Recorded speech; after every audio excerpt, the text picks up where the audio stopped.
Chapter 29, June 23rd, 2000, 9:01 a.m., breathing down their necks. Morning heat clung to the precinct like a fever, thick, breathless, inescapable. Inside, the bullpen buzzed with a frantic sort of stillness. Phones rang off beat, papers shuffled with too much force, and voices dropped into hushed fragments. The usual rhythm was gone. Everything felt off-kilter, like the walls were waiting for something to break. Gabe moved fast, his notebook tapping against his thigh in erratic bursts. Not impatience. Something tighter, more primal, like if he didn't get the words out soon, they'd rot inside him. He cut through the chaos like a man racing a clock no one else could hear. He stopped outside Karen's office, heart pounding, breath too shallow. His fingers wouldn't stop moving, drumming a twitchy rhythm that refused to settle. He glanced down the hallway. Those long, shadowed gaps between flickering bulbs felt tighter today, closer, watching. He exhaled sharply, raking a hand through his unkempt hair.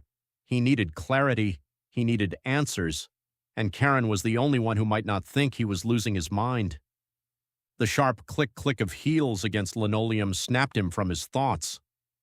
Karen approached with her usual measured precision, but exhaustion dulled the sharpness in her eyes. A faint bruise still lingered along her jawline, subtle but there. Evidence of battles fought in the shadows of their work, the kind they never put in reports. She adjusted her glasses with a practiced motion, offering a faint smile that didn't quite reach her eyes. "New glasses?" Gabe asked, his voice coming out too eager to be casual. Karen arched a brow, smirking as she adjusted them. "Nope, just for the aesthetic." Her tone was dry, but her expression softened slightly. "What's up?" Gabe gestured toward her office door, his fingers still tapping an uneven rhythm against his notebook. "I need to talk to you about Devin McIntyre."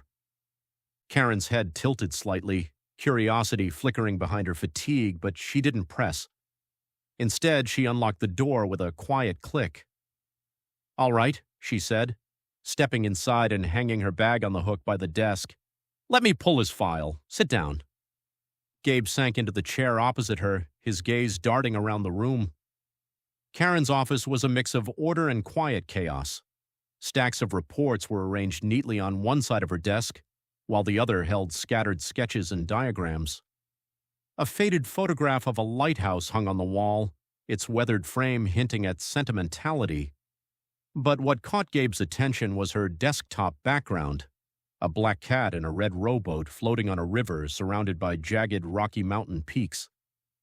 "Ever wonder what the cat's thinking during a photo shoot like that?" Gabe asked, leaning forward to get a better look. "Probably something like, 'Get me off this damn boat. I'm not supposed to be here.'" Karen chuckled softly, shaking her head. "Probably.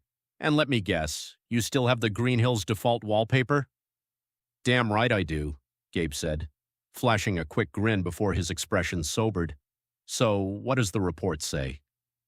Karen scrolled through her computer, her fingers moving with practiced precision. The faint glow of the monitor illuminated her face as she leaned closer, her brow furrowing. Karen's voice dropped, her fingers hovering motionless over the keyboard. "It says he was released on bail." The words sounded wrong, even as she spoke them, like she didn't believe them herself. Gabe's stomach dropped. "What?" Karen shook her head, leaning back as if needing to physically distance herself from what she was reading. "This doesn't make sense." Gabe shot forward, his notebook slipping to the floor, forgotten. "Are you serious? That psycho broke into Ashley's home, attacked him, and he just walks out?" His voice rose, frustration crackling through the words. "This is bullshit. When I started here, no one got bail. Now it's like the goddamn floodgates are open." Karen leaned back in her chair, her hands resting on the armrests as she mulled over his words. "Something doesn't feel right. Let me dig into this." Before Gabe could respond, the door creaked open and Ashley strolled in, his usual sharp demeanor somewhat restored. His suit was crisp and his tie was perfectly knotted, though his dark eyes still carried the weight of exhaustion. "Morning," Ashley said, running a hand through his hair as he dropped into a chair. Got home and crashed on the couch. Needed it, but Gabe. His gaze flicked over his partner. "You look like shit."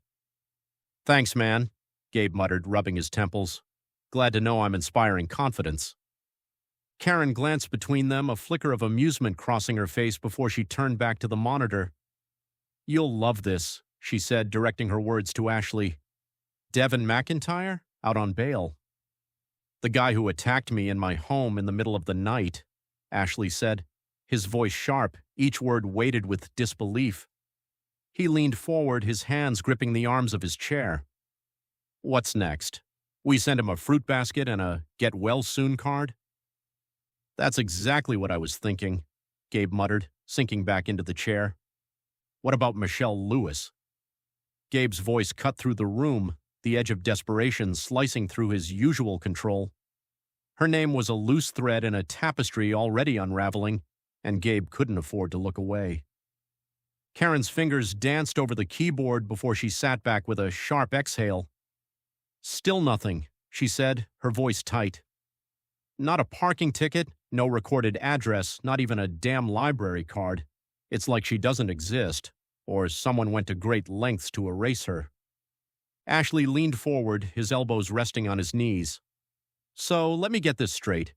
We've got a system bleeding leniency, files vanishing into thin air, and a guy who seems to think he's playing God." He gestured toward the evidence board, which they'd pieced together. "This isn't just a bad case, it's a goddamn circus." Gabe hesitated, his fingers tightening around his notebook.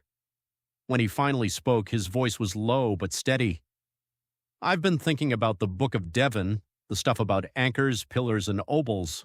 It's not just rambling, it's a system, a framework." He leaned forward, his voice dropping to a near whisper. "These people, they aren't random, they're pieces of a puzzle, and it seems that John has been arranging them for years." His pen tapped absently against the notebook, a steady, rhythmic beat. "We're part of the equation, too. I can feel it." For a moment, he thought about telling them everything.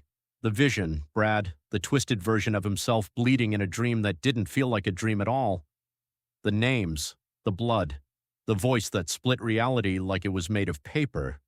But when he opened his mouth, nothing came out.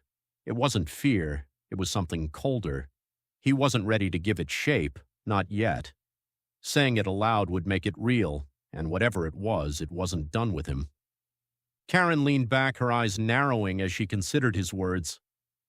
"You're saying John is using philosophy as a roadmap?" Gabe nodded. "Or a playbook. Either way, if we don't figure this out, we're going to lose more than a few cases." The room fell silent, the weight of his words hanging heavy in the air. Ashley broke the tension with a dry chuckle, though his humor felt forced. "Well, let's make sure we don't end up as footnotes in John Doe's story." Karen stood abruptly, her chair scraping against the floor. "I'll start digging into the bail records. There has to be something we're missing." She paused, looking at Gabe. "And you, get some rest. You're no good to us if you're running on fumes." Gabe opened his mouth to protest, but stopped when he saw the steel in her gaze. He nodded reluctantly, picking up his notebook and heading for the door. As he left, the tension in the room seemed to ease, but only slightly. Karen and Ashley exchanged a look, unspoken worries passing between them. Karen hesitated, her fingers hovering over the keyboard as if pressing one more key might unleash something she couldn't take back. The faint glow of the monitor illuminated her face, highlighting the tension etched into her features. She exhaled softly, her breath clouding faintly in the drafty room, before straightening in her chair. Behind her, Ashley leaned against the edge of her desk, his arms crossed tightly across his chest. "You know," he muttered, his voice low but strained, "I've been in some pretty deep shit before, but this?" He trailed off, letting the silence speak louder than his words. Karen glanced up, offering a faint, almost automatic smile that didn't quite reach her eyes. "We'll figure it out," she said, more to herself than to Ashley, her voice carrying a weight of conviction that felt brittle, even to her. Whatever they were chasing wasn't coming. It was already here, watching, waiting, breathing down their necks. Chapter 30, June 23, 2000, 11:17. A.M. System. Itself were watching. The hum of the precinct's servers vibrated through the floor, blending with the faint buzz of fluorescent lights overhead. The sharp staccato of Karen's heels against the worn linoleum seemed to punctuate the oppressive stillness in Kayla's office, where the air carried a faint smell of fresh coffee and disinfectant, a mix both familiar and suffocating. The lights above blinked faintly, casting uneven shadows that stretched and warped across the walls as if the room itself were holding its breath. The air inside Kayla's office was cool, almost sterile, contrasting sharply with the tension Karen carried into the room. Kayla looked up from her desk, her dark eyes sharp behind thin-rimmed glasses. Her expression shifted instantly, curiosity morphing into guardedness as Karen shut the door behind her. "Karen," Kayla began, setting aside a thick stack of printouts. "What's this about?" Karen didn't bother with pleasantries. Her arms crossed, voice low and flint-edged. "We have a problem. One I'm not walking out of here without understanding." Kayla gestured to the chair across from her desk, though her tone was wary. "All right, have a seat. What's going on?" Karen stayed standing, her shoulders taut. "It's about Patrick Smith, Devin McIntyre, Daniel Broderick, Riley Wilson, Tony Durayel, and Jamie Choi." Kayla's brow furrowed and she leaned back in her chair, her fingers steepled under her chin. "What about them?" "They were all released on bail," Karen said, her tone cutting through the quiet like a scalpel. "No court dates, no bail bondsmen on record, and their files completely erased like they never existed. The only thing left was mugshots and names." Her words landed heavy, each revelation thickening the silence between them. The silence that followed was deafening. Kayla's gaze hardened, and her lips pressed into a thin line. "And you think I had something to do with it?" Karen didn't flinch. "I think you're the one with access.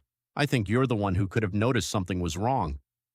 Kayla's chair scraped loudly as she stood, the movement sudden and sharp. "You think I'm involved?" she snapped, her voice rising. "Let me remind you, Devin McIntyre wasn't under my watch. That psychopath was yours. So maybe point the finger at yourself before marching in here throwing accusations." Karen's eyes narrowed, her voice cold. "Then explain how all 6 files got wiped." Kayla took a step closer, her hands resting on the edge of the desk. "You want to know what I think? I think someone's playing us. You, me, all of us. And if you're so damn sure I'm involved, let's prove it right now." Karen hesitated, the accusation dying on her tongue. Kayla motioned to her chair. "Let's pull up the system logs." Karen complied reluctantly, her gaze darting to Kayla's computer as the other woman sat down and began typing. The glow of the monitor illuminated Kayla's face, casting sharp shadows that seemed to deepen the lines of frustration etched into her features. Kayla's desk was an island of controlled chaos in the otherwise sterile room. Paperwork leaned in precarious towers, their shadows cast long and uneven by the faintly flickering monitor. Sticky notes clung stubbornly to the screen's edges, curling as if the weight of their scribbled secrets was too much to bear. The hum of the precinct's machinery pulsed around them, the rhythm of a system creaking under its own hidden fractures. The stale coffee mixed with the electronic hum, but it grounded nothing. Karen's grip on reality was slipping, quietly, persistently. "All right," Kayla muttered, her fingers pausing over the keyboard. "Let's see what the metadata says. If there's a trail, we'll find it." Karen leaned forward, her arms resting on her knees. "You sure the system hasn't been tampered with?" Kayla shot her a look. "Karen, this is my job. If someone messed with the logs, I'll know." The computer's processing icon spun lazily, the seconds dragging on as both women waited. The tension in the room thickened, neither daring to speak. Karen's nails dug into her palms, her mind racing through possibilities. She hated how uncertain she felt, how close this case was cutting to her own buried fears.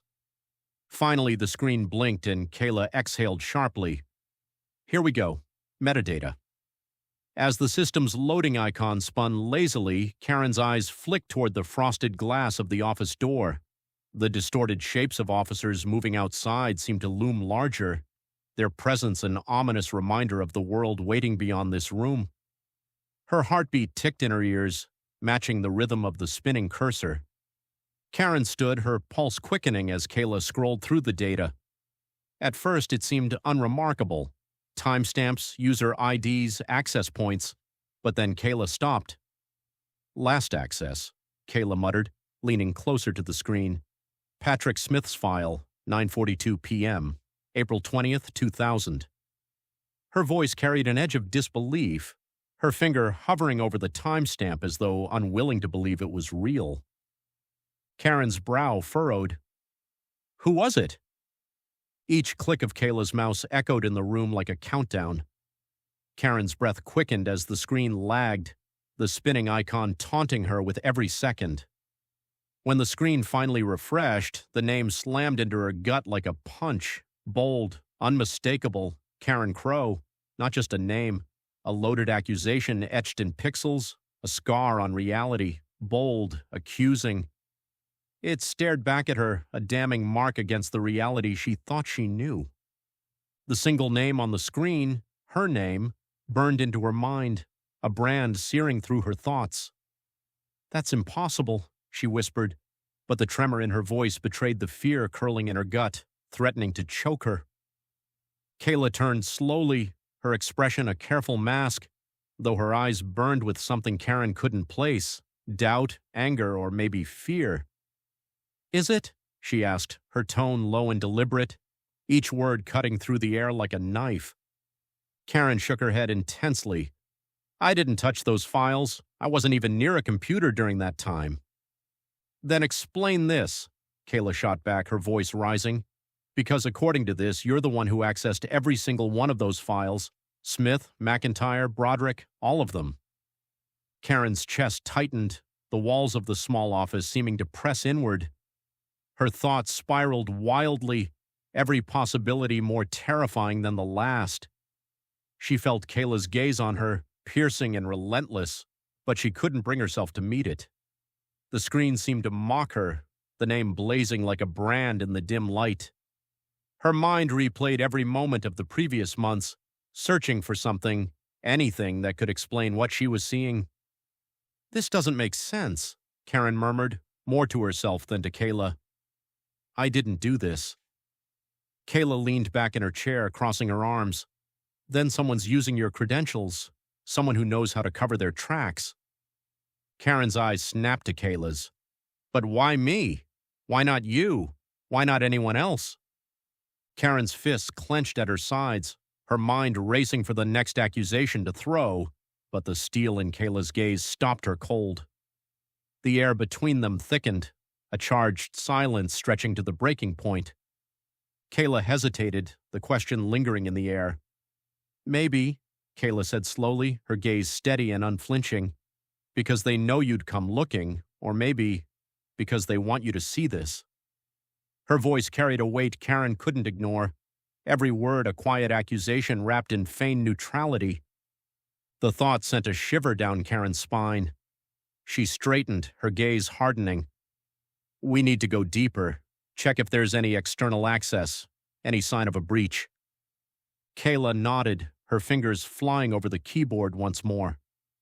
The hum of the computer filled the silence as Karen stepped back, her arms crossed tightly over her chest. She felt exposed, vulnerable in a way she hadn't in years. Karen, Kayla said softly, her voice cutting through the haze. If someone's targeting you, we'll find out. But you need to tell me. Tell you what? Karen snapped, her voice sharper than she intended.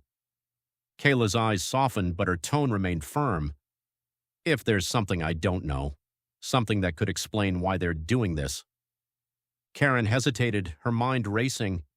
She thought of the fight, the files, the connections to the Book of Devon, and for a moment she considered telling Kayla everything. But the words wouldn't come. Finally, she shook her head. There's nothing. Just keep digging. Kayla studied her for a long moment before nodding. All right, but Karen, we're running out of time. If these people are out there and if they're part of something bigger— They are, Karen interrupted, her voice low. And that's exactly why we can't stop now. Kayla's fingers stilled on the keyboard as she met Karen's gaze.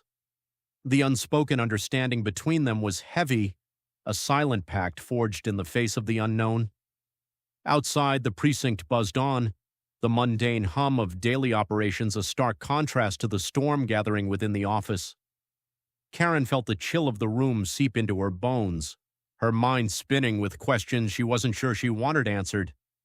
As Kayla's fingers moved across the keyboard, the faint glow of the screen seemed to darken the shadows around them, as if the system itself were watching. Chapter 31, February 17th, 1999, 3 p.m., an idea slipping. Riley Wilson leaned back in his oversized leather chair, the soft creak of the worn leather cutting through the low hum of his office. The chair groaned beneath his bulk as he flipped through the latest glossy marketing proposal. His gold pin, engraved with the initials RW, caught a beam of late-afternoon sunlight that managed to slip through the half-closed blinds. The golden letters gleamed like a badge of honor, though to Riley it was more than that. It was a symbol of his dominance in a city that rarely gave anything without a fight. The acrid bite of cigar smoke clung to the air, threading through the musty scent of aging paper and wood paneling warped by years of neglect. A faint rhythmic scratching echoed from behind the walls, each scuttle amplifying the quiet rot that seemed to seep into every corner of the dim office. The air was thick, heavy enough to taste, as if the room itself conspired to keep Riley ensnared. Papers were scattered across his desk, along with a cigar butt that sat on the lip of an ashtray, long forgotten. The office building, an aging 10-story structure that had seen better days, shuddered faintly as an elevator groaned to life somewhere down the hall. Beyond the thick walls, the city pulsed with life, its symphony of honking horns, shouting voices, and grinding engines weaving a discordant rhythm. Yet within the confines of the office, the sounds felt muffled, as though the building itself sought to suffocate the vibrancy outside. Even the sunlight filtering through the blinds seemed subdued, its golden warmth failing to penetrate the room's oppressive gloom. But Riley liked his office this way, sealed off, private, and under his absolute control. A sharp click jolted Riley from his thoughts. His head whipped toward the door, bloodshot eyes narrowing as the handle turned without warning. No knock, no buzz. Just the soft, deliberate creak of the door swinging open, a violation of the control he held sacred. His stomach churned as a shadow filled the doorway. The tall figure filled the doorway, draped in an impeccably tailored suit that seemed to drink in the dim light. His angular features remained partially veiled by the shadows, but what Riley could see, a glint of piercing eyes, the curve of a faint, knowing smile, was enough to set his nerves on edge. "Who the hell are you?" Riley barked, his voice heavy with irritation. His hand instinctively slid toward the desk drawer where he kept his .38 revolver. But before his fingers could even brush the handle, the man stepped into the room and closed the door behind him with a soft, deliberate click. "Riley Wilson," the man said, his voice smooth, deliberate, like velvet masking the blade beneath. A name that speaks of confidence, dominance.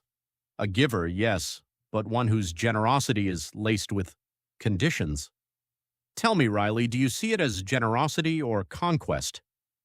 Riley stiffened, his hand hovering above the desk.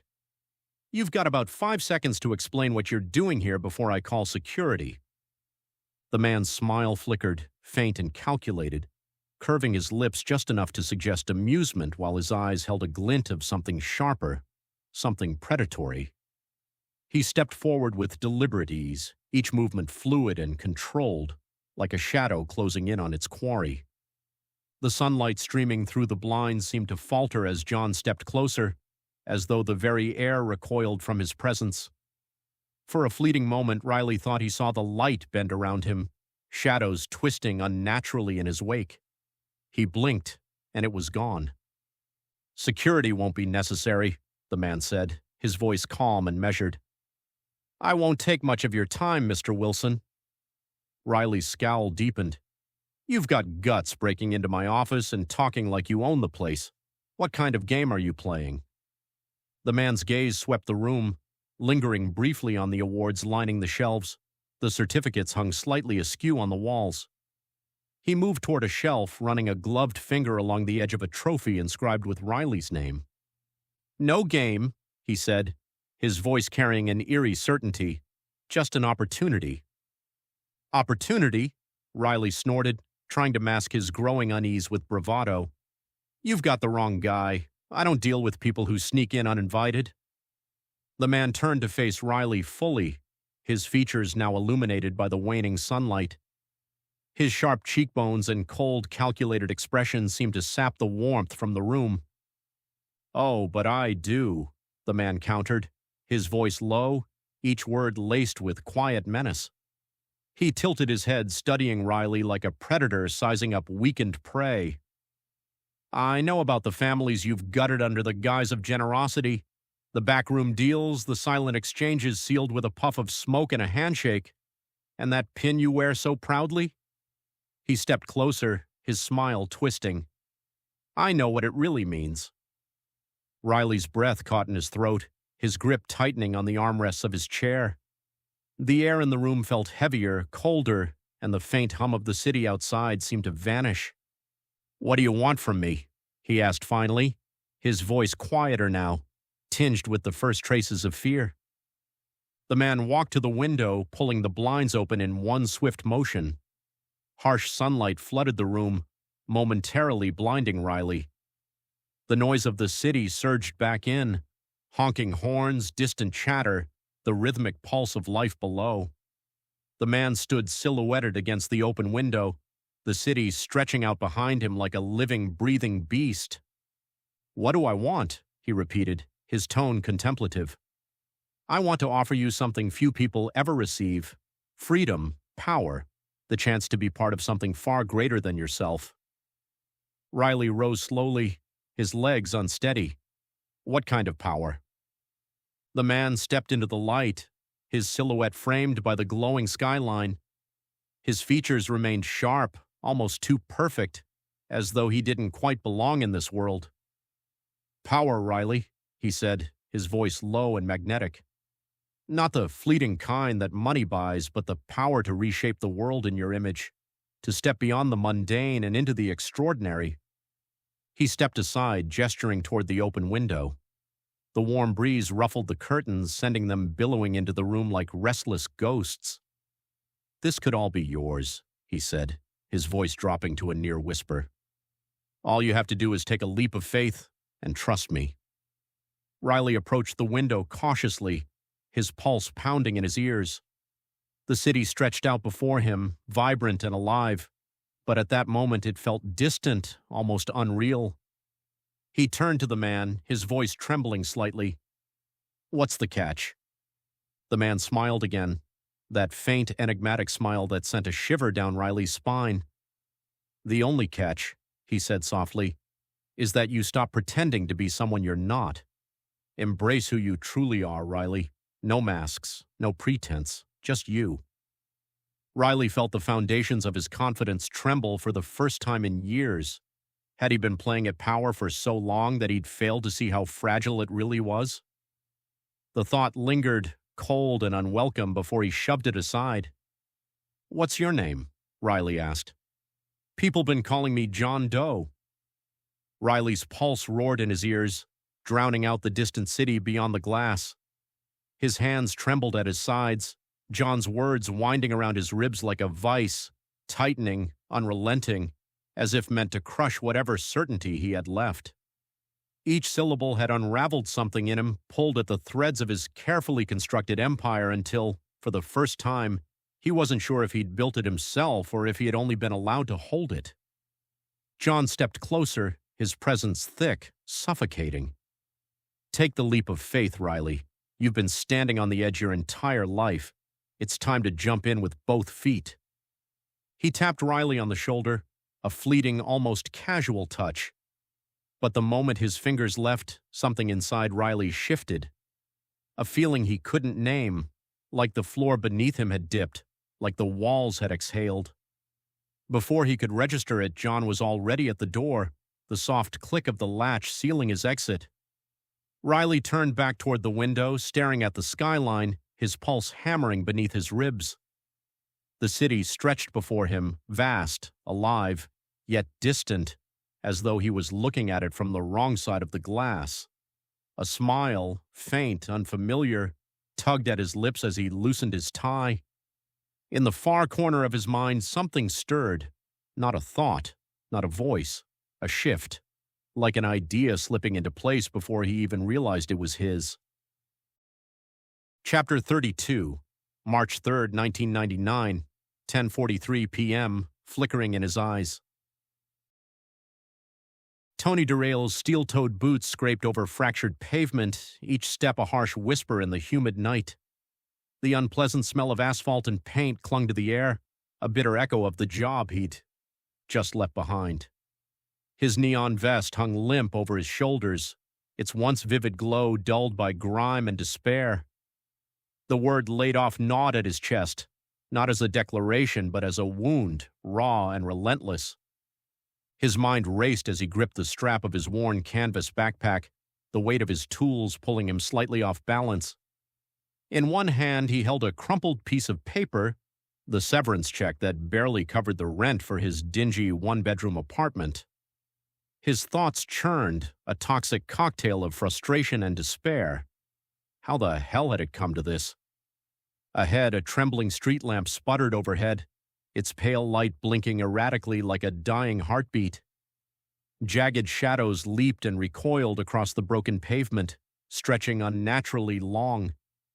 In the distance, the buzz of a neon diner sign hummed like trapped wasps, its weak glow a siren call for tired souls in search of warmth and greasy salvation.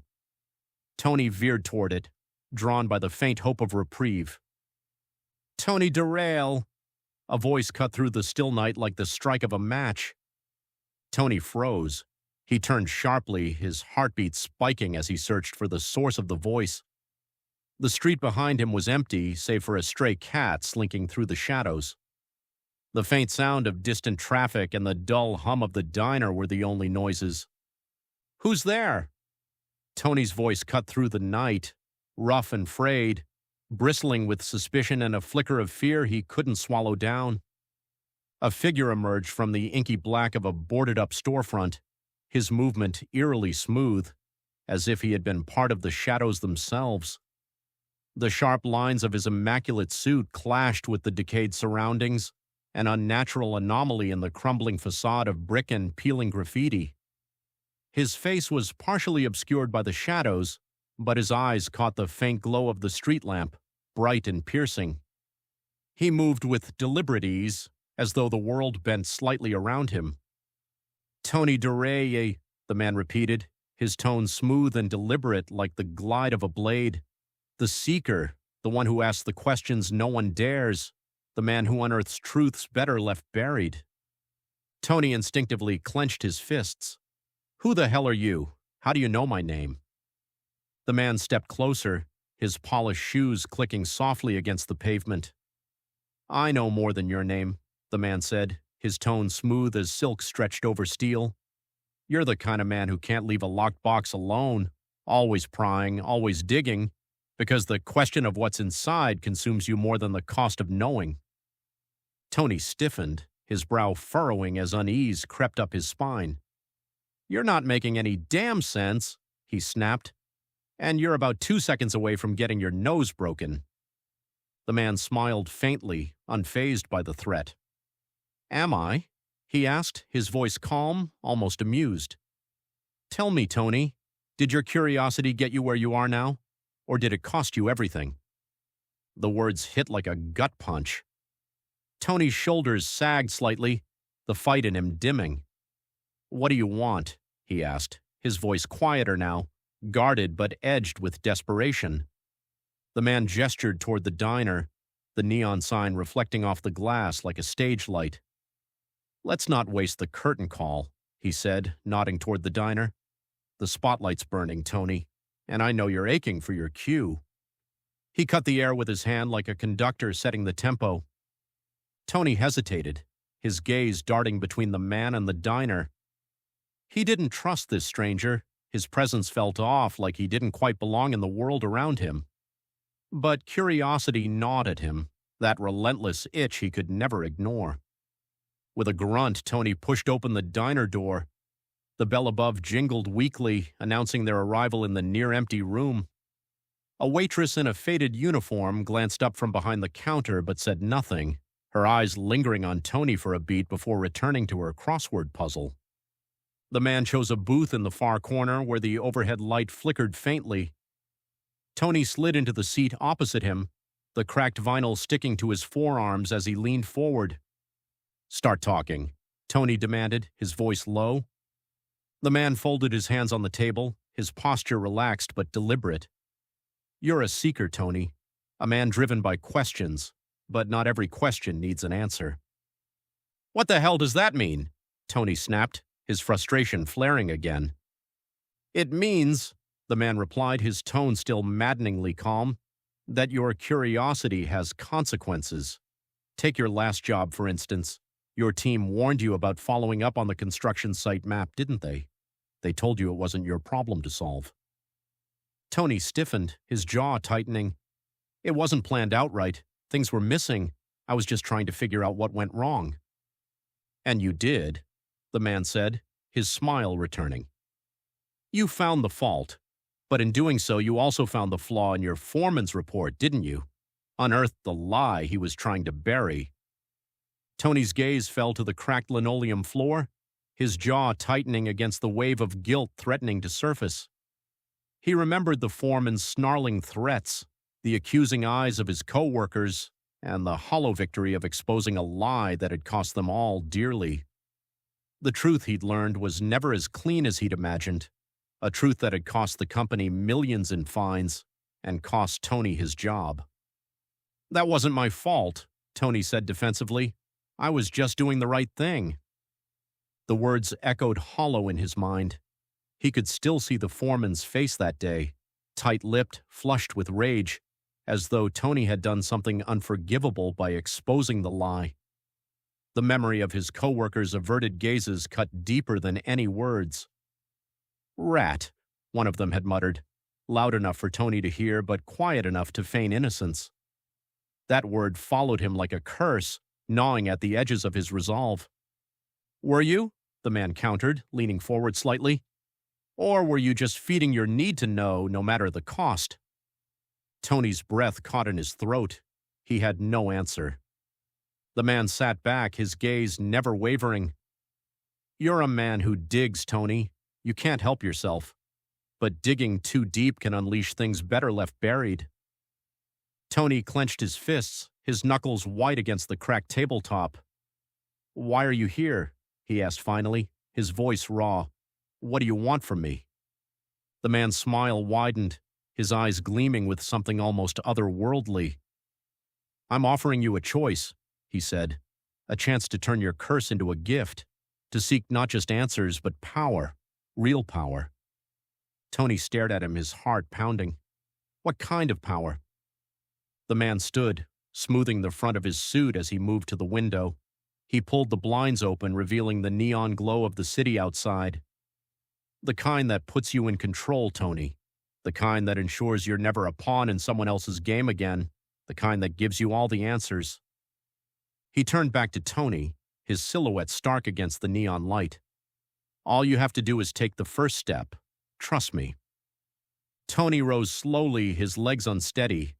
He didn't trust the man. Every instinct screamed at him to run. But curiosity burned hotter, a fire that refused to be quenched. Tony's throat tightened. "What's the catch?" he asked, voice barely louder than the hum of the diner's air conditioning. For a moment he almost hoped John wouldn't answer. The man's smile widened, not warm but wide enough to feel dangerous. His eyes gleamed, not with light, but with knowing. "The catch, Tony?" he said, his voice curling into a whisper like smoke beneath a locked door. "You stop chasing the stories they gave you and start writing the one that was buried for you. Forget their truths. Dig deeper. Dig inward. That's where the real monsters sleep. That's where power wakes up. The words hung heavy in the air, their weight pressing against Tony's chest like a hand poised to shove him into the abyss.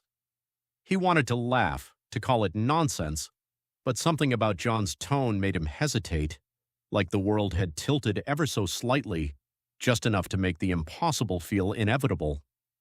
He stepped closer, his presence almost suffocating.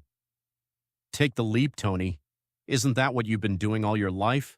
Standing on the edge, toes curled over the brink, aching to see what's below? The man chuckled low, almost like a prayer turned inside out. They call me John, he said, stepping into the neon haze. John Doe? Funny, isn't it? The man with no name always seems to know yours.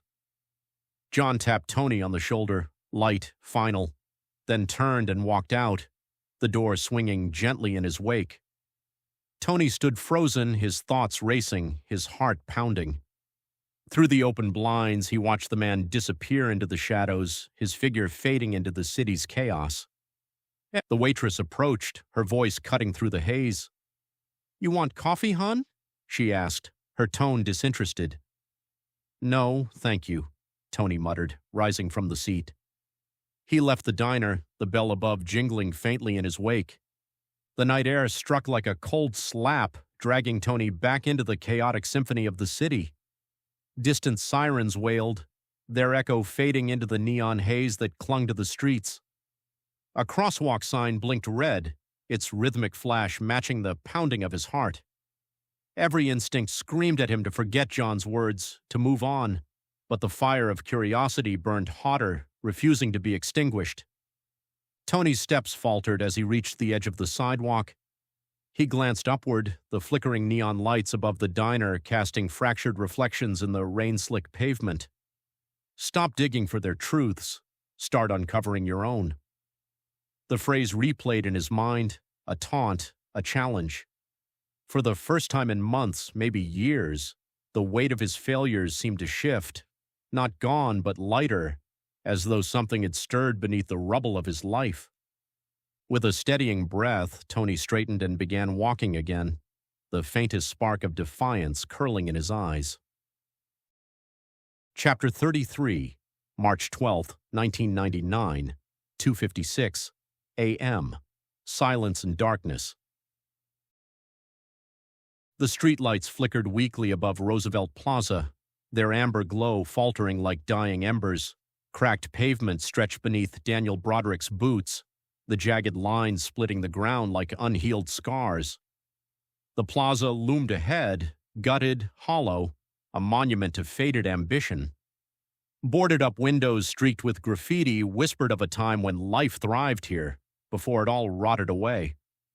A chill clung to the air, carrying the stale tang of burnt rubber and the faintest trace of mildew from the nearby drainage grates.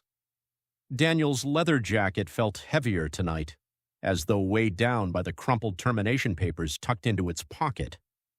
Excessive force. Those words gnawed at him like rust on steel. The crumpled papers felt heavier than they should. He had replayed that night 100 times. The heated argument, the flash of red-hot anger that exploded in his fists. He could still feel the sickening crunch of bone against bone and see the shock in his supervisor's eyes. Daniel had sworn to protect people, but that night he hadn't felt like a protector. He had felt like something else, something darker. The papers in his pocket weren't just proof of his failure, they were a verdict, guilty. He had done his job, protected people. At least that's what he told himself. The plaza was nearly deserted, save for the occasional hum of an old car passing in the distance. The faint buzz of a faulty neon sign above the laundromat flickered erratically, its light casting a ghostly blue hue on the sidewalk. Daniel's shadow danced across the pavement, distorted and restless. He exhaled heavily, his breath forming a mist in the cool night air. The faint echo of footsteps pulled Daniel from his thoughts. He tensed, his hand instinctively brushing the outline of the utility knife tucked inside his jacket. From the shadowed alcove of a boarded-up storefront, a figure emerged as if peeled from the darkness itself. The man's suit was unnervingly pristine, absorbing what little light the flickering street lamps provided. He moved with the fluidity of water cutting through rock, every step deliberate, every movement commanding. "Rough night, Mr. Broderick?" the man asked, his voice calm yet carrying an undercurrent of something unsettling. Daniel squinted at him, his square jaw tightening. "Who the hell are you, and how do you know my name?" The man smiled faintly, a gesture that didn't reach his unnervingly bright eyes. "Names aren't important right now. What matters is that I know yours, and I know the truth about you." Daniel's muscles tensed as he instinctively reached toward the inside of his jacket, where his utility knife rested. "If you're here to mess with me, buddy, I suggest you think twice." "I'm not here to mess with you, Daniel," the man said smoothly, raising his hands in a gesture of mock surrender. "I'm here to offer you an opportunity." The word hung in the air, cutting through the stillness like the edge of a sword. Daniel's grip on his jacket loosened, but his glare remained fixed. "What kind of opportunity?" The man tilted his head slightly, his smile widening just enough to feel predatory. "The kind that ensures your sense of justice isn't wasted, the kind that lets you make the wrong things right." Daniel scoffed, his breath misting in the cold night air. "You've got the wrong guy. I'm no hero." "Oh, I know," the man said, his tone shifting to something darker. "You're not a hero. You're a guardian, a protector. But guardians can fall, can't they? They can let their sense of justice twist into something else, something vengeful." Daniel froze. His mind flashed to that night, the confrontation with the drunk in the alley behind the plaza, the way his fists had flown, driven by anger rather than necessity. The blood on his knuckles, the look in the man's eyes as he lay crumpled on the ground. He swallowed hard. "What do you want from me?" "To help you see your potential," the man replied while slowly waving his arms, taking a step closer. John's voice lowered, smooth and unyielding. "You tell yourself you were protecting people, that your fists were a shield, not a weapon. But deep down, you know the truth. That night, you didn't fight to protect anyone. You fought because it felt good, because for one brief moment, you were judge, jury, and executioner." Daniel's breath caught, his body rigid. He wanted to deny it, to shove the words back down this stranger's throat. But the memory of his rage, the exhilaration of being in control, clawed its way to the surface, leaving him cold and exposed. "Do you feel it now, Daniel?" John continued, his voice almost a whisper. "The fire inside you, smoldering. You've spent your whole life trying to douse it, but it's not a weakness. It's who you are." Daniel's fists clenched at his sides. He wanted to tell this guy to shove off, but there was something about the way he spoke, something magnetic, almost hypnotic. The man's words stirred something buried deep within him, something he wasn't sure he wanted to acknowledge. "Why me?" Daniel asked finally, his voice quieter now. "Why not someone else?" The man's smile faded, replaced by a look of profound intensity. "Because you've already proven yourself. You've walked the line between justice and vengeance. You've felt the thrill of taking control, of deciding who deserves what. That's not a weakness, Daniel. That's power." Daniel's breathing quickened. "Power?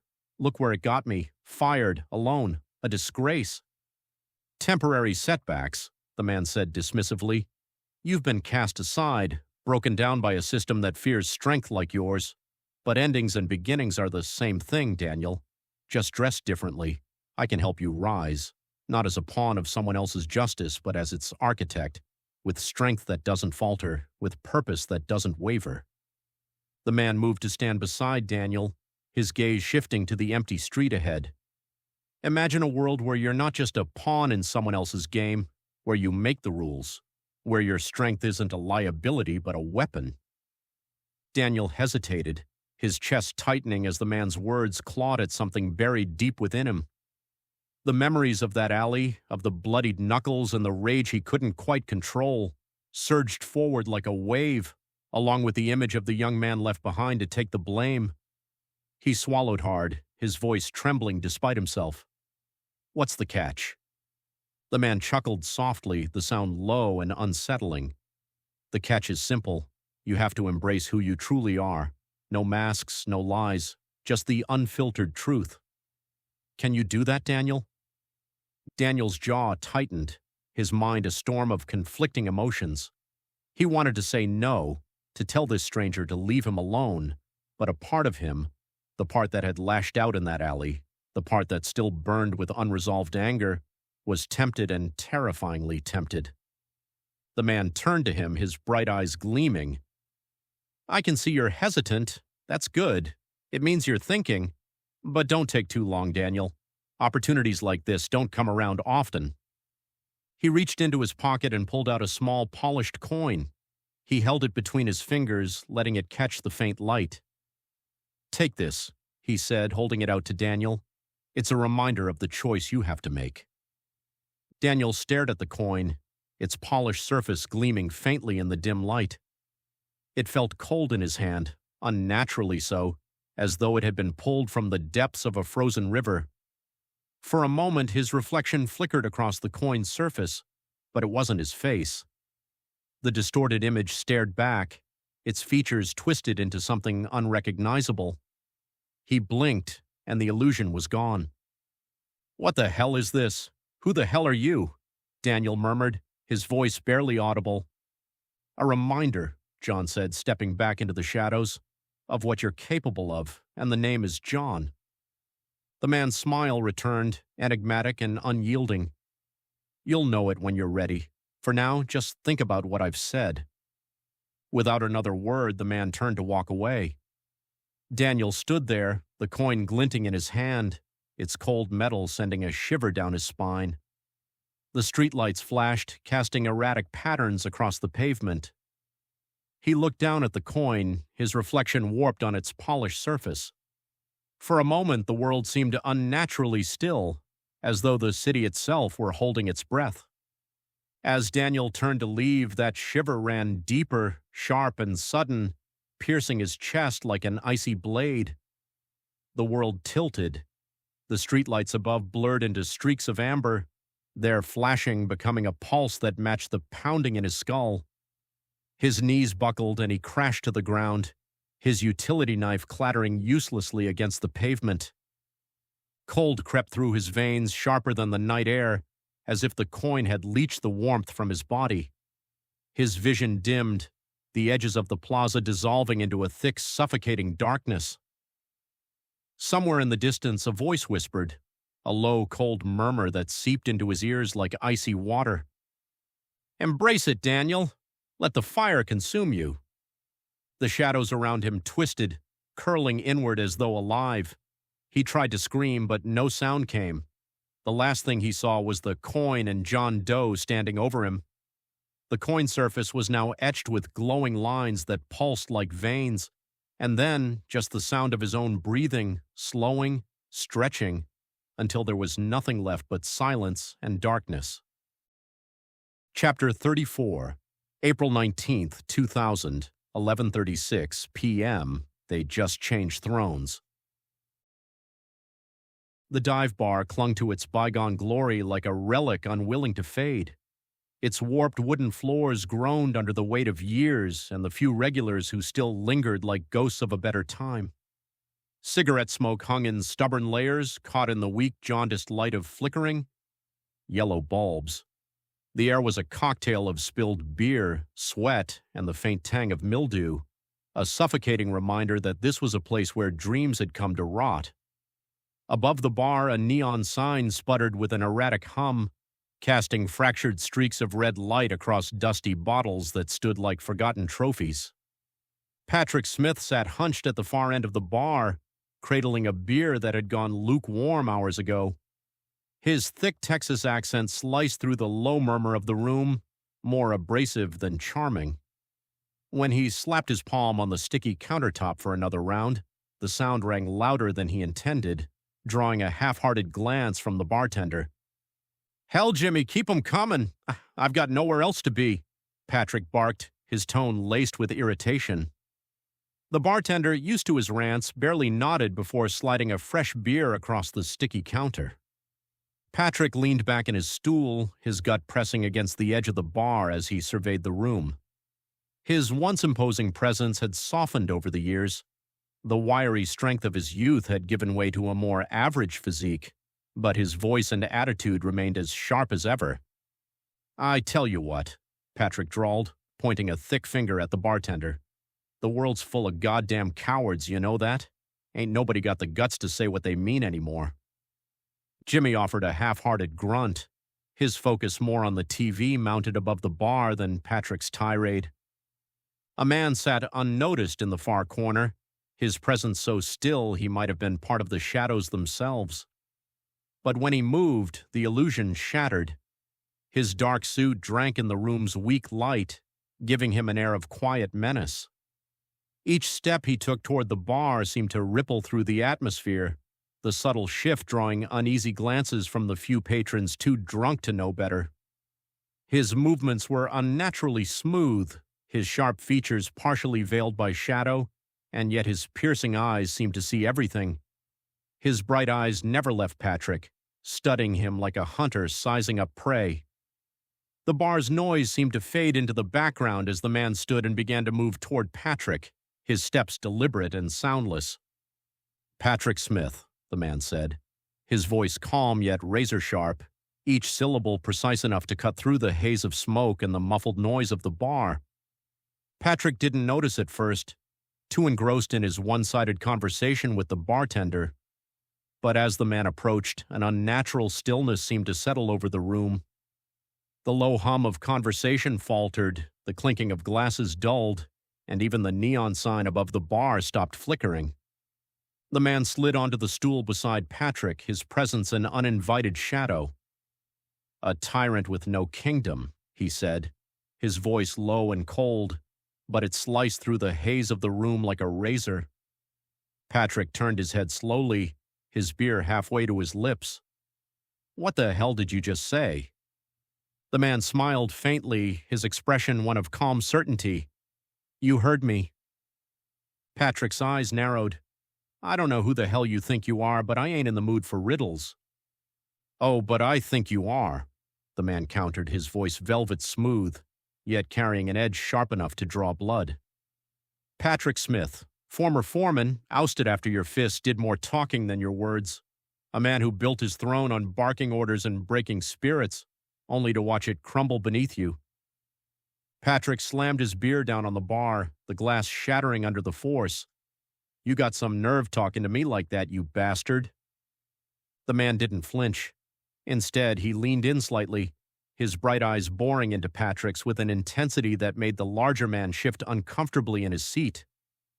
"I've got more than nerve, Patrick. I've got an opportunity." Patrick snorted, but there was unease behind the bravado. "Opportunity? For what? Another dead-end job? Forget it." The man tilted his head, his faint smile never wavering. "Not a job, Patrick. A purpose. You've spent your life barking orders, breaking wills, and carving out control wherever you could. But for what? A severance check? A bar stool? Tell me, what will they remember you for? What's your legacy, really?" Patrick's gut twisted, his hands curling into tight fists against the bar. "You don't know a damn thing about me," he spat, though his voice lacked the conviction he wanted. Deep down, the man's words scratched at a truth Patrick had spent years trying to drown in beer and bravado. The man's smile faded, replaced by a piercing seriousness. "I know more than you think. I know about the men who feared you, the ones who hated you. I know about the power you wielded and how it slipped through your fingers like sand, and I know you crave it still." Patrick's breath hitched, the words striking closer to home than he wanted to admit. "What are you selling?" he asked, his voice quieter now, edged with suspicion. From the depths of his pocket, the man pulled a coin and set it gently on the bar. Its polished surface caught the dim light, gleaming unnaturally bright, as though it carried a heartbeat of its own. "I'm not here to sell you lies, Patrick," the man said softly. "I'm here to offer you truth and power, the kind you've chased your entire life but never truly grasped." Patrick eyed the coin warily, his instincts screaming at him to walk away, but something about it, about John, held him in place. "What's the catch?" The catch is simple, he said, his tone soft but firm. You have to stop pretending you're the victim. Embrace who you are, who you've always been. No masks, no excuses. Patrick stared at the coin, his reflection warped and distorted on its polished surface. And if I say no? John Doe leaned back slightly, his expression unchanging. Then you'll stay here, drinking yourself into oblivion, forgotten by the world you once commanded, a tyrant without a throne. The words hung heavy in the air, and Patrick felt their weight pressing down on him. He reached for the coin hesitantly, his fingers brushing against its cool surface. The moment he touched it, a chill ran through his body, sharp and electric. "What the hell is this?" Patrick whispered, his voice trembling. "Your answer," John said simply. "Take it, and you'll see." Patrick clenched the coin tightly in his fist, his mind racing. The bar seemed to fade around him, the sounds and smells replaced by a deafening silence. He looked up, but the man was already standing, his figure blending into the shadows. John paused at the doorway, his silhouette framed by the hazy glow of the neon sign. "Power isn't given, Patrick," he said, his voice low and resonant, each word etched into the silence like a command. "It's taken.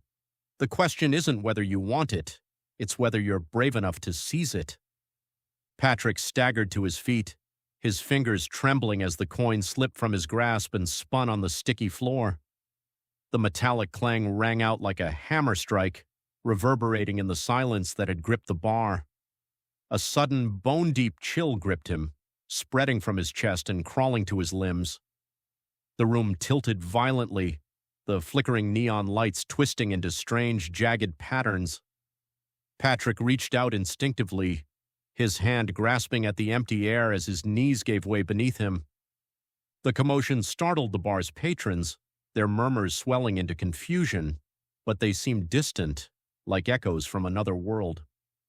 Patrick dropped to the floor, his body trembling uncontrollably as the coin rolled slowly toward John, its metallic surface catching the dim light.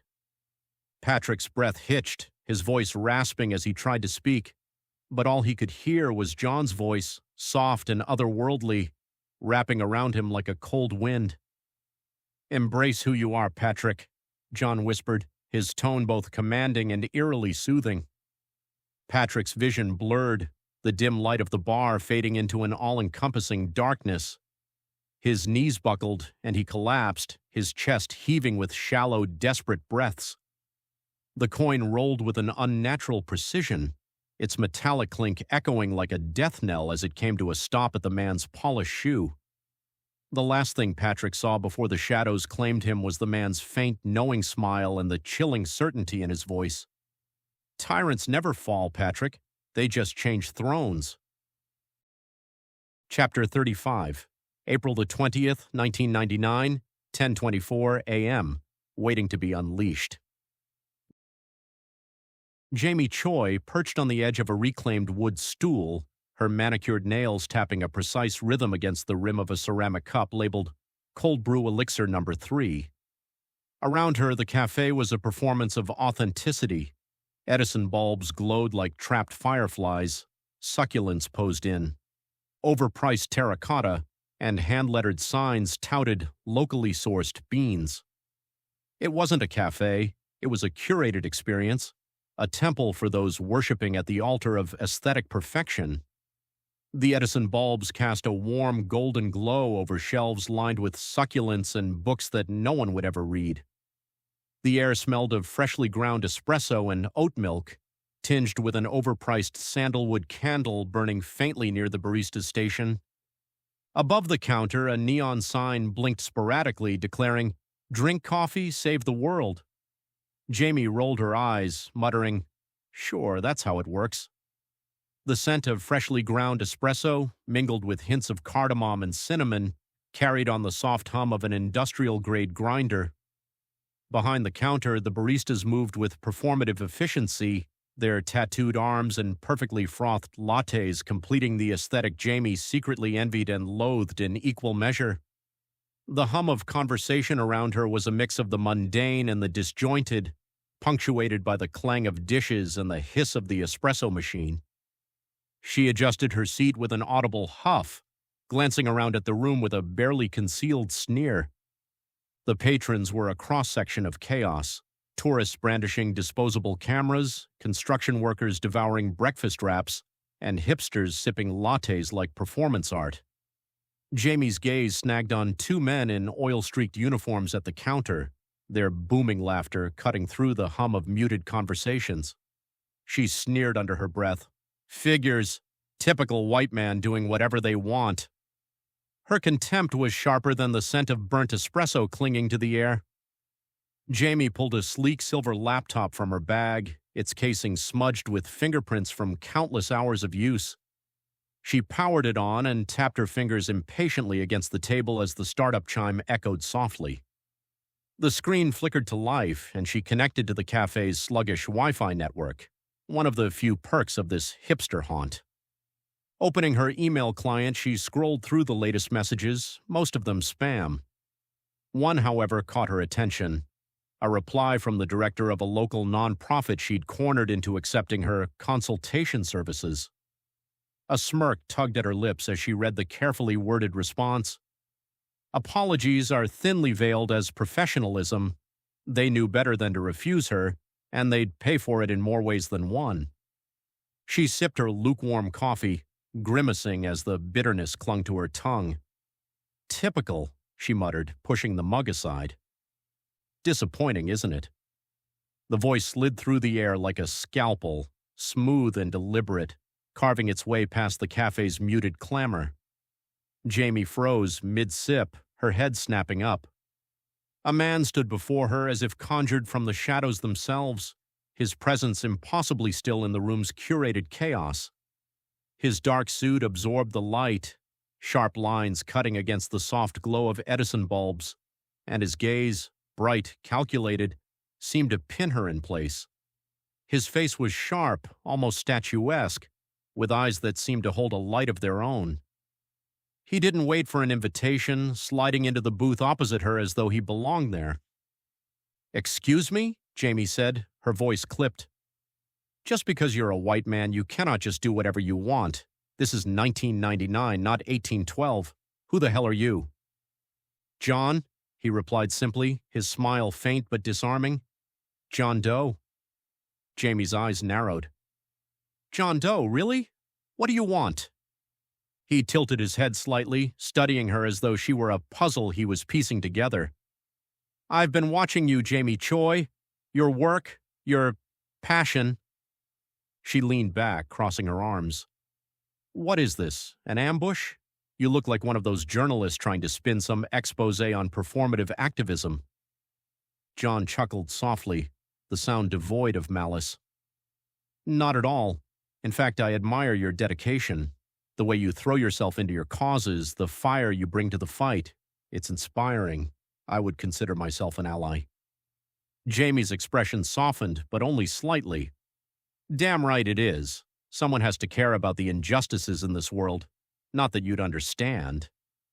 John's gaze sharpened, his smile fading. "Oh, I understand more than you think." The air around them seemed to shift, the noise of the cafe dulling to a distant hum. Jamie's brow furrowed as she glanced around, realizing that none of the other patrons were even looking their way. It was as if the two of them were in a bubble, separate from the rest of the world. "What's your angle?" Jamie demanded, her voice rising slightly. John leaned forward, his hands folded neatly on the table. "No angle, Jamie. Just an offer." She snorted. "An offer?" she scoffed. "Right. Is that before or after you mansplain the revolution to me in your perfectly dry-clean suit? I'm offering you the chance to finally live up to the savior you pretend to be," John interrupted, his tone firm but edged with a quiet challenge.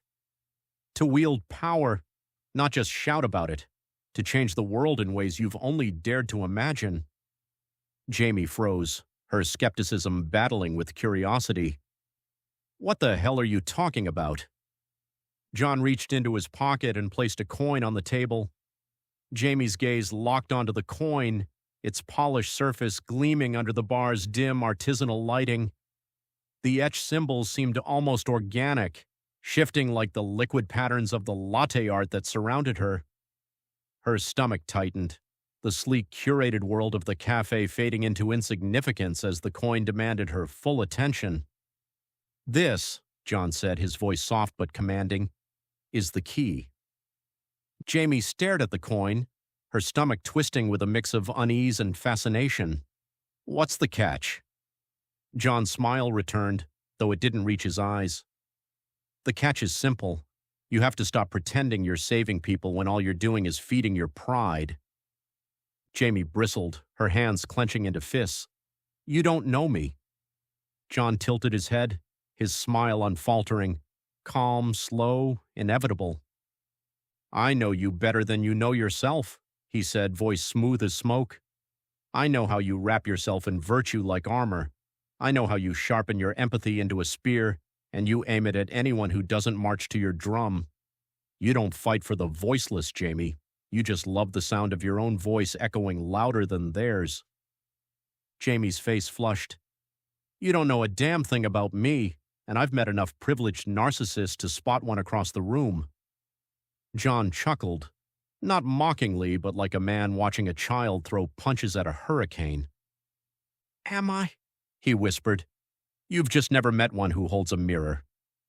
He leaned in just slightly as the world around them seemed to quiet, like the cafe was leaning closer to listen.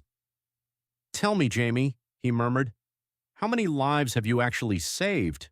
How many systems did you change? Or did you just ruin people, one letter at a time, because they didn't clap loud enough at your sermon? You don't want equality, you want the throne, and you'll burn the village down just to be crowned Queen of the Ashes."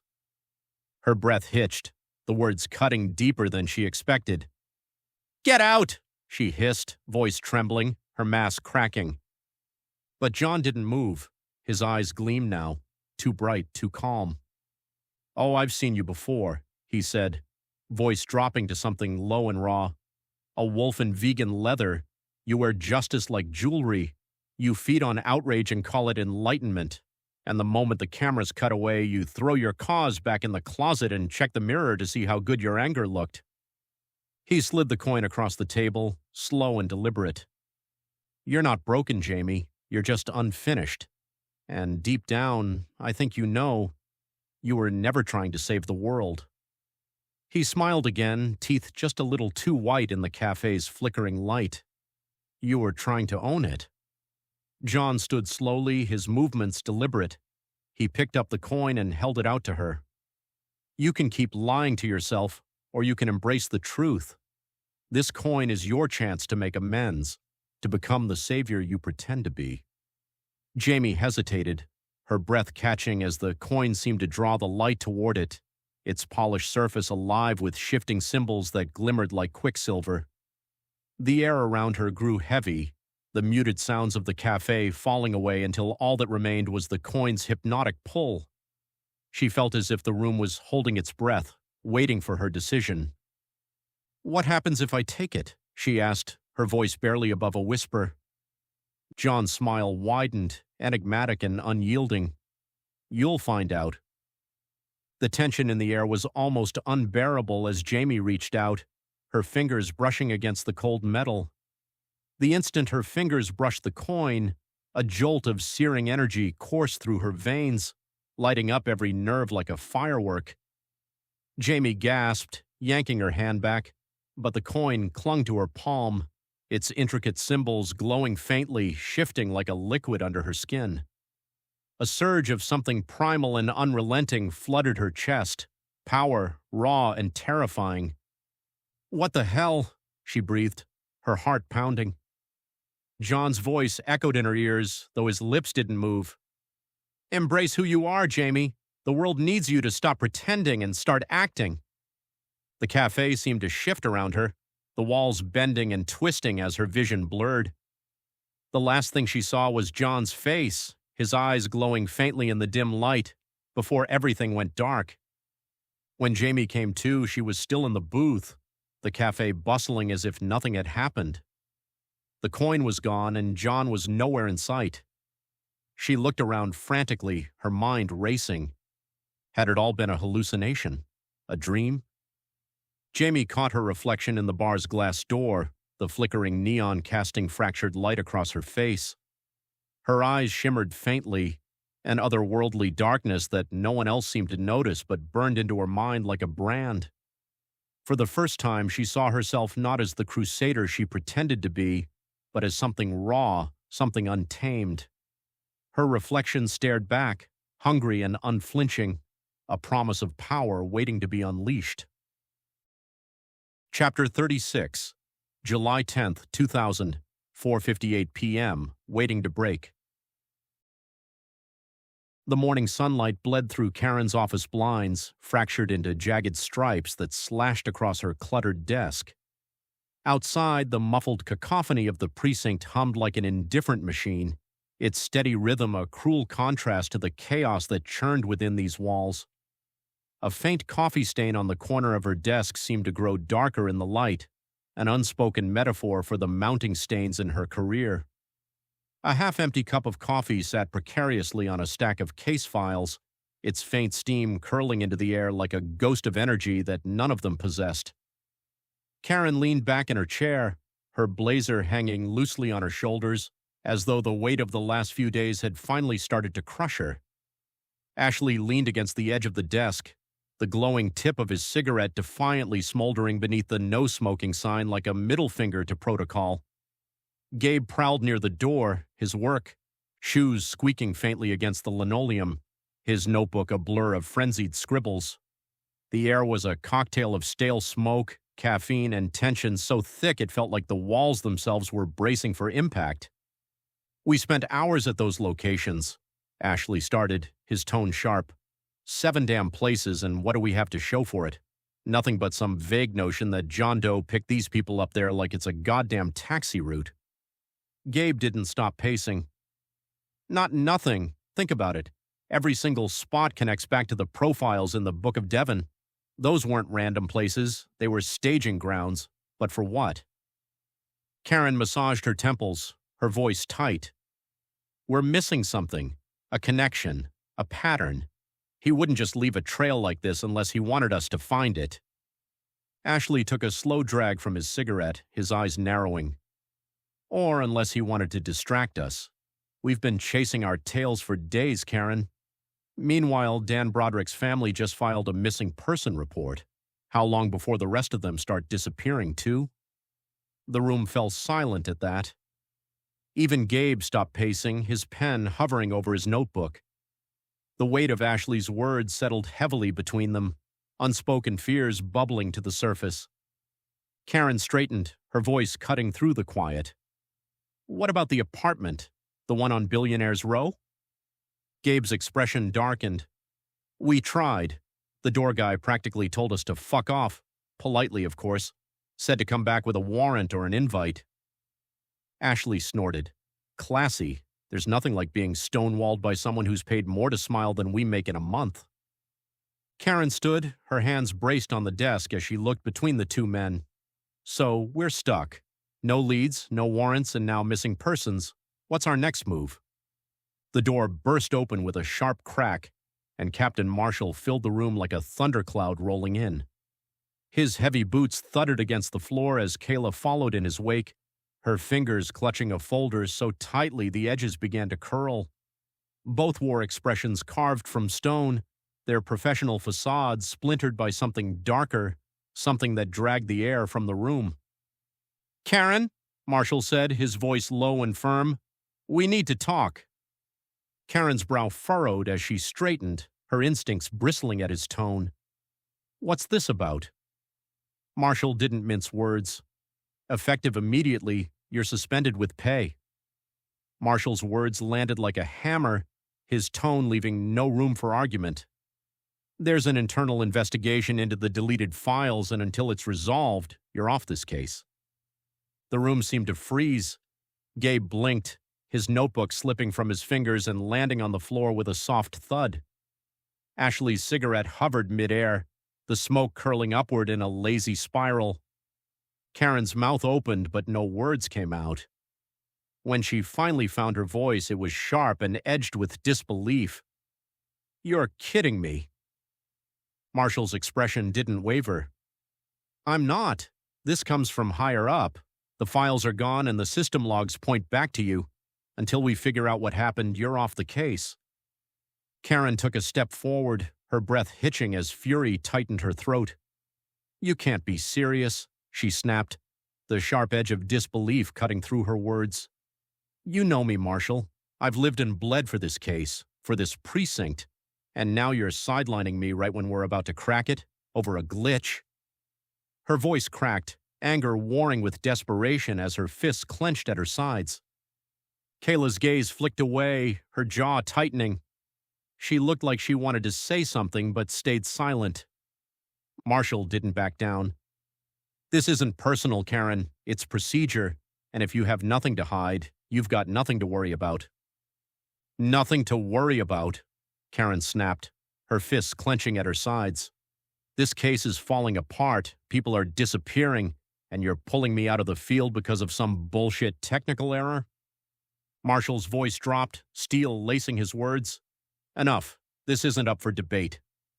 Two uniformed officers stepped into the room, their presence a silent reminder that this wasn't a request. Karen's eyes darted to them, then back to Marshall, fury and disbelief warring on her face. This is a mistake, she said, her voice quieter but no less intense. And when you figure that out, I hope you can live with the consequences. Marshall didn't flinch. Escort her out. The officers moved forward, one of them gesturing for Karen to follow. Karen's gaze locked onto Ashley and Gabe, her voice cutting through the suffocating silence like a lifeline. You can't let him win, she said, her words trembling with raw urgency. Don't let this case die. Don't let him win. Promise me. Her eyes burned with fierce desperation, a fire that refused to extinguish even as the walls closed in around her. Ashley nodded, his jaw tight. Gabe didn't move. His fingers twitched at his sides like they wanted to reach for something. His notebook, Karen's arm, a truth that kept slipping through his grasp. He blinked, and the room felt 10 shades darker than before. As the door closed behind Karen and the officers, the room felt emptier than it should have. Marshall turned to Gabe and Ashley, his expression hard. And as for you two, he said, his tone cutting, you're done with the psychology reports. No more interviews, no more profiling. From now on, you're back to boots-on-the-ground detective work, knocking on doors, chasing leads, the basics. Solve this case fast, or you'll find yourselves permanently reassigned. Gabe opened his mouth to argue, but Marshall silenced him with a glare. Life doesn't pause for anyone, he said. It moves on with or without you. Remember that. Either you solve this case or someone else will, someone who won't hesitate to leave you behind. He turned and walked out, leaving the room in silence once more. Kayla hesitated, glancing between the two detectives before following Marshall, the door clicking shut behind her. Ashley leaned heavily against the desk, his cigarette smoldering in the ashtray, the smoke curling like a ghost of the confrontation that had just passed. Well, he muttered after a long pause, his tone brittle with forced nonchalance. That went well. Gabe slumped into the nearest chair, his voice cracking with frustration. So what now, Ashley? We chase our tails while John keeps pulling the strings? Ashley shot him a look, his tone sharp. No, we play smarter, one step at a time.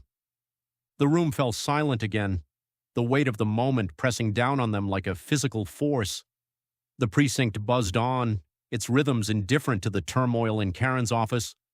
But within those four walls, the air was thick with unspoken fear and smoldering resolve, a storm waiting to break. Chapter 37, July 10th, 2000, 9:17 p.m. She hated it. The night pressed against Karen like a wet shroud, heavy and suffocating. The breeze was cool but cruel, biting at her cheeks with the persistence of unseen teeth. Her heels clicked against the fractured pavement in a rhythm that felt louder than it should, echoing through the emptiness like a warning she couldn't yet decipher. She clutched her coat tighter, her flip phone glowing faintly in her hand. The text from Gabe lingered on the screen. If you need anything, call us." Karen's lips curved in a faint, fleeting smile as she imagined Gabe laboring over the message, each press of the button deliberate. It was a lifeline, a fragile tether to the world outside her solitude. For a moment, she considered calling him back, but the thought dissolved as quickly as it had come. She couldn't crumble, not now, not yet. Her apartment loomed ahead, its chipped paint reflecting the dim orange glow of the street lamp above. She reached for her keys, her exhaustion weighing down every movement. The door creaked as it opened, and the silence inside hit her like a physical force. It wasn't just quiet, it was suffocating. Karen stopped mid-step, her breath catching as an inexplicable wrongness settled over her. The air inside her apartment was too still, too heavy, as though the walls themselves were holding their breath. Her fingers tightened around her keys instinctively, her pulse spiking with the primal certainty that she wasn't alone. Before she could react, the door slammed shut behind her. A hand gripped the back of her neck with iron strength, slamming her head against the wall. Pain exploded across her skull as she gasped, her pulse thundering in her ears. "Welcome home, sweetheart." A voice slithered from the shadows, its mockery laced with venom. "You know, no matter how good you are, if you're in the wrong place, you're worthless. Am I right?" Karen's breath hitched, her body frozen in place. The grip on her neck was firm, forcing her to stay still. The lights flickered on, flooding the room with harsh light. Karen blinked against the brightness, her vision swimming as she caught a distorted glimpse of her attacker in the reflection of a picture frame. Broad shoulders, a smirking face she knew all too well. Daniel Broderick loomed behind her, his broad shoulders filling her peripheral vision like a shadow that couldn't be outrun. His smirk was a twisted echo of the man he once was, his eyes gleaming with the kind of malice that only comes from a life lived on the edge of ruin. "Get off me!" she growled, struggling against his hold. "Enough." The voice sliced through the room with surgical precision, smooth and cold, each syllable laced with the kind of authority that silenced even the most defiant. John Doe stepped forward, his movements unhurried, the room seeming to shrink in deference to his presence. Karen's blood ran cold as John Doe stepped into view. His dark suit was immaculate, his demeanor exuding an unsettling calm. "Let her go, Daniel," John said, his tone almost conversational. Daniel released her and Karen staggered forward, catching herself on the edge of the kitchen counter. Her vision blurred for a moment as she took in the room and the figures waiting for her. Patrick Smith, Devin McIntyre, Riley Wilson, Tony Durrell, Jamie Choi. Their faces were undeniable, perfect matches to the mugshots pinned to the evidence board back at the precinct. But their eyes, pupils blown so wide they swallowed the color, turning them into black, bottomless voids, were something else entirely. Whatever fragments of humanity had once existed behind them were gone, hollowed out, erased. A slow, creeping dread coiled around Karen's spine as the realization sank in. She was outnumbered, completely. Her breath hitched, pulse hammering against her ribs. No backup, no escape, just them, and whatever they had become. John moved through the apartment like smoke, weaving between the others with the ease of someone who believed the room had been built just for him. He looked around, breathing it in. Karen's space, her smell, her fear, like a man savoring fine wine. "Now this," he said, arms stretched as if admiring a masterpiece. "This is cozy. Home sweet home, huh?" He chuckled, low and playful. "Funny thing about homes, they're supposed to keep you safe, but sometimes they're just the perfect place to trap a person." He stopped beside the kitchen table, fingers trailing across its edge before gesturing toward a chair with the reverence of a preacher offering a pew. "Come on now, have a seat, Karen. Be my guest. After all." He leaned in slightly, eyes gleaming. "You've earned this moment. All that digging, all that fighting to make sense of the shadows. You wanted the truth, didn't you?" His voice dipped to a whisper, intimate and uncomfortably close. "Well, truth is like fire, warm if you're careful, devouring if you're not." Karen hesitated, her mind racing for a way out. But the oppressive presence of the others made it clear she had no choice. She sat, her back straight, fists clenched in her lap. John leaned against the counter with deliberate ease, his posture deceptively casual, but his eyes betrayed him, sharp, calculating, and hungry, like a predator savoring the moment before the kill. "I've got to hand it to you, Karen," he said, his voice smooth and unsettlingly warm, like silk hiding a blade. "You've got more grit than I expected. Most people would have crumbled by now." He tilted his head, his faint smile curling into something darker, more intimate. "About our little misunderstanding at the hospital," he continued, his tone softening to a mockery of regret. "I'll admit, that one's on me. I can get carried away." His words hung in the air, dripping with faux sincerity, but his eyes gleamed with satisfaction, daring her to challenge him. Karen's eyes darted between the people in the room. "What do you want?" John smiled, the corners of his mouth curling with a dark amusement. "Oh, nothing much," he said, spreading his arms like a showman addressing an audience of one. "I just thought we'd stop by to say hello." He glanced around the room as if reacquainting himself with an old memory, then lifted his hand and casually pointed to the wall, where a rustic, faux-weathered wooden sign hung crookedly above the kitchen doorway. In swirling white script it read, "Friends are always welcome." John tilted his head and grinned wider. "Friends are always welcome, aren't they?" "We're not friends," Karen spat, her voice trembling despite her efforts to sound defiant. John chuckled, weaving through the group like a conductor leading an orchestra. "The secret to survival, Karen, isn't strength, it's knowing when to let go. And you hold on too tight, am I right?" His tone was light, but his gaze was anything but. Before she could respond, Tony stepped forward, gripping the chair she sat on and swiveling it to face the table. Patrick rummaged through the kitchen drawers, the sound of clattering silverware making Karen's stomach twist. "What is this?" Karen demanded, her voice cracking. John sank into the chair beside her, his movements deliberate and unhurried. Reaching into his inner pocket, he pulled out a folded piece of paper. For a split second, Karen thought he might draw a weapon. Instead, he placed the paper on the table with a soft thud. It was folded like a schoolyard note, its edges perfectly creased. Scrawled across the front in uneven handwriting were the words, "Will you go out with me? Yes/no." Karen stared at it, her stomach churning. "You're insane." John tilted his head, his smile widening. "I'm not the one wearing a tinfoil hat." Before Karen could react, Patrick moved with unsettling precision, his rough fingers curling the foil into a crude mockery of a crown. When he pressed it onto Karen's head, the sharp edges dug into her scalp, cold and stiff.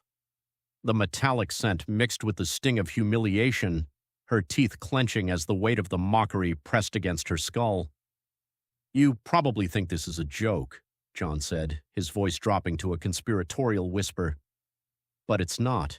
You've spent your whole life chasing answers, Karen, but you never stop to question the questions. Questions." He leaned closer, his breath hot against her ear. "And now you're going to help me find the missing piece."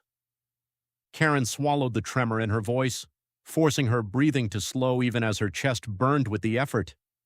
She wouldn't give him the satisfaction, not a word, not a crack. But her silence felt brittle, a shield barely holding against the onslaught of his presence. John straightened, his gaze sweeping over the room. With deliberate ease, he reached into his pocket, pulling out a coin. He tossed it into the air, the faint metallic ring slicing through the silence before he caught it midair, holding it up like a prize. "Thanks, Brad," he said, his voice light but dripping with mockery. He pointed up to the ceiling as though addressing some higher power. "Couldn't have done it without you." Karen's stomach turned, her breath catching in her throat. She wanted to shout, to lash out, but her body wouldn't obey her mind. John Doe moved behind her, his movements unnervingly smooth, like a cat toying with a mouse. He pulled back her hair, his breath hot against her ear. "You know," he murmured, his voice low and chilling, "if you don't die in this thing, you live. How's that for a bit of encouragement?" Karen flinched, her entire body trembling, but she didn't respond. She couldn't. Every nerve in her body screamed to flee, but she was paralyzed by fear. John straightened again, rolling the coin between his fingers with an almost hypnotic rhythm. "The Sinister Six. Roll out," he declared suddenly, his tone mockingly grandiose. He paused, tapping his chin as though considering something deeply. I think that name's already taken. I'll work on it." The others began to move in eerie synchronization, their clouded eyes casting ghostly reflections under the harsh lighting. As they filed out one by one, John lingered for a moment longer, watching Karen with an almost paternal smile. "You're stronger than you look," John murmured, his tone deceptively gentle, like honey laced with venom. "But strength without purpose is just chaos. Don't disappoint me, Karen. It would be such a shame to squander someone with so much potential." Then he turned, the coin still spinning between his fingers, and followed the others out of the apartment. Karen was left alone, the tinfoil hat still perched awkwardly on her head, and the folded note sitting on the table like a taunt. She hadn't dared to touch it, its childish design a sharp contrast to the suffocating fear that filled the room. Her phone skittered across the floor, spinning once before coming to rest at her feet. Karen stared at it for a long moment, her vision blurring with tears. She reached down slowly, her fingers brushing the cool surface before she picked it up. The screen glowed faintly, a text notification from Gabe lighting up the room. "If you need anything, call us."